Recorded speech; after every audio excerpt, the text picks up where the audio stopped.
नमस्कार दोस्तों, एक बार फिर आपका स्वागत है आपके अपने YouTube चैनल अध्यात्म टीवी पर। आज जानिए माता वैष्णो देवी और भगवान श्री राम की प्रेम कहानी। वास्तव में यहाँ माता वैष्णो की ना तो कोई पिंडी मौजूद है और ना ही कोई मूर्ति या छवि, बल्कि कहा जाता है कि माता वैष्णो यहाँ अदृश्य रूप में मौजूद है और इसी वजह से इन्हें वैष्णो देवी तीर्थ कहा गया है। लेकिन आखिर माता वैष्णो देवी और भगवान श्री राम की प्रेम कहानी किस तरह से जुड़ी हुई है?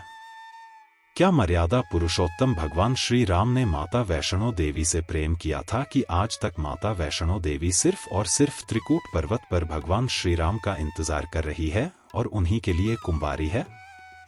दरअसल उसके पीछे एक खास पुरानी कथा है जो मार्कंडेय पुराण में बताई गई है।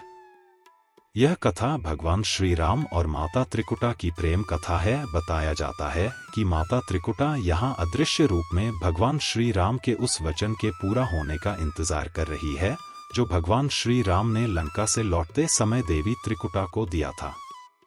मार्कंडेय पुराण के अनुसार जब त्रेता युग में भगवान श्री राम का जन्म हुआ तब इस समय धर्म की रक्षा के लिए भगवान विष्णु के अंश से एक कन्या का जन्म दक्षिण भारत के रामेश्वर तट पर पंडित रत्नाकर के घर हुआ।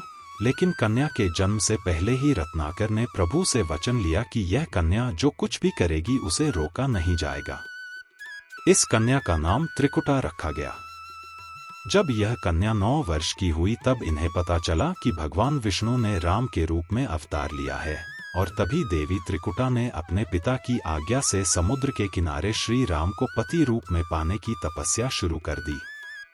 रावण ने जब माता सीता का हरण किया और जब भगवान राम माता सीता को ढूंढते हुए रामेश्वर तट पर पहुंचे तब श्री राम और देवी त्रिकुटा की पहली मुलाकात हुई और श्री राम के दर्शन करते ही देवी त्रिकुटा ने राम को पति रूप में प्राप्त करने की इच्छा को प्रकट किया। लेकिन भगवान श्री राम ने देवी त्रिकुटा से कहा कि मैं अपने इस अवतार में एक पत्नी व्रत रहने का वचन लिया है और मेरा विवाह सीता से हो चुका है। यहाँ मैं अपनी पत्नी सीता को रावण से कैद और मुक्त करने के लिए आया हूँ, इसलिए मैं आपसे विवाह नहीं कर सकता।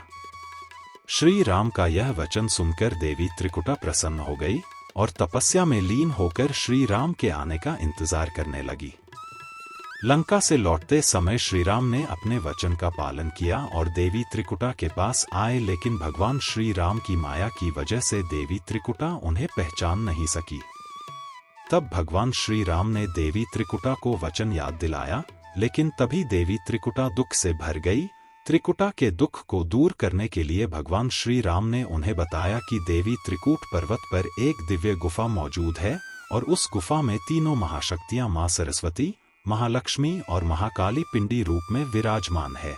अगर देवी त्रिकुटा भी वैष्णवी के रूप में उस गुफा में जाकर उनके प्रतीक्षा करती है, तब कलयुग में जब वह अपना अंतिम अवतार यानी कल्कि अवतार लेंगे तब वह उनसे विवाह जरूर करेंगे। तब तक वह धर्म का पालन करने वाले भक्तों की मनोकामनाओं को पूरा करेंगे। श्री राम ने अपने वचन के साथ महावीर बजरंगबली हनुमान जी को भी उनकी सेवा में रहने का आदेश दिया और उनकी रक्षा में उनकी सहायता करने के लिए कहा। इसलिए आज तक हनुमान जी को अजर अमर माना गया है। भगवान राम के आदेश से ही आज भी वैष्णो माता त्रिकूट पर्वत में माता वैष्णो देवी गुफा में अदृश्य रूप में उनकी प्रतीक्षा कर रही है और अपने दरबार में आने वाले भक्तों के हर दुख को दूर कर उनकी झोली में खुशियां बढ़ती है। तो यह भी माता वैष्णो देवी और भगवान श्री राम की प्रेम कहानी जो अब तक अधूरी है और माता वैष्णो आज भी कुंवारी वैष्णो गुफा में श्री राम की प्रतीक्षा में है। लेकिन जल्द ही भगवान विष्णु कलयुग के अंत में कल्कि अवतार लेंगे जो स्वयं भगवान श्री राम का ही अवतार होगा और तब माता त्रिकुटा की प्रतीक्षा खत्म होगी और उसके बाद ही त्रिकुटा से स्वयं कल्कि अवतार विवाह करेंगे।